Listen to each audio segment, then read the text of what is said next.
Hi, everyone. Welcome to RightSleep Sleep Chats. This is a series of short videos featuring RightSleep creator Dr. Stasha Gominak, answering some of our frequently asked questions, as well as others you may not have thought of to ask. We'll tackle one question at a time to help you improve your sleep and ultimately improve your health. So this week, Stasha, why do you make a big deal about D being a hormone? And if it is a hormone, why doesn't my doctor know about it? Hi, my name is Stasha Gominak. I'm a retired neurologist, and now I'm a sleep coach.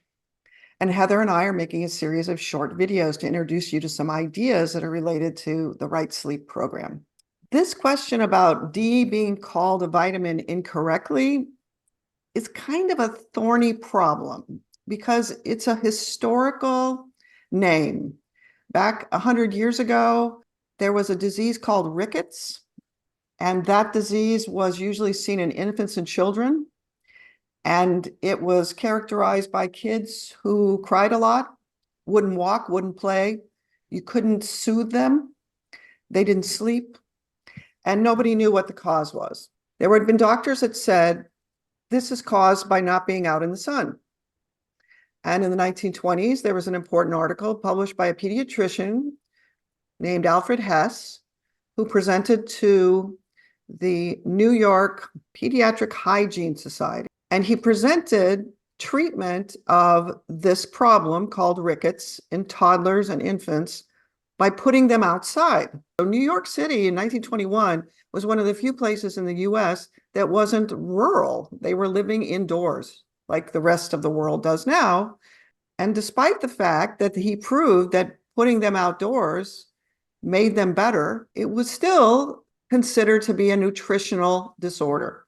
And that doesn't make any sense at all. It had nothing to do with what you ate. It did not have to do with hygiene. It had to do with life practices. Was it a good idea to go outdoors and spend long periods of time outdoors? So when they called it a vitamin, the word vitamin means something that we need that is vital or essential for us to operate as a normal human, and we can't make it ourselves.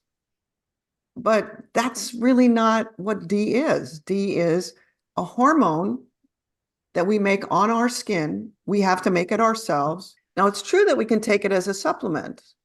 It's also true that the animals that make D in their fur, in their feathers, on their scales, they don't absorb it directly. They actually lick their fur, preen their feathers.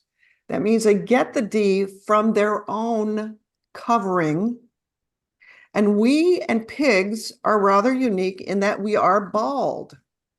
Therefore, we are able to absorb the D directly. And probably animals do absorb it a little bit too. D is made from cholesterol. Cholesterol is made from fat. That means you can absorb it through your skin. The confusing part about this is, why hasn't medicine put this hormone into endocrinology, the subspecialty of all hormones? And hormone is a word that's used to describe several things. It's a chemical that has multiple different effects in different parts of the body to change an animal's behavior. So sex hormones make males want to mate with females, and females want to mate with males. And it affects our brain. It affects how much we're attracted to the way another human smells. These are all behavioral things that lead to the survival of the species. They are really not about what that individual wants to do. We have multiple stories around why males and females are attracted to each other, but underneath, there's actually a hormone that makes us want to be attracted to the opposite sex. This is true for even plants that have two sexes, where one sex of a plant has to find the other sex of the plant in order to make seeds for those plants. They have hormones too. D3 is actually found in flowering plants. D is very unique within hormones because it has a winter D level and a summer D level. So in the winter, we're dormant. We don't build our body, sleep more, gain weight. In the summer, we build up the strength of our body and we apply what we eat to building our body. Because of the internet availability of an amazing amount of information, you as a layperson may know things that your doctor doesn't know yet. That doesn't mean they don't care about you. It doesn't mean that they don't want you to do well.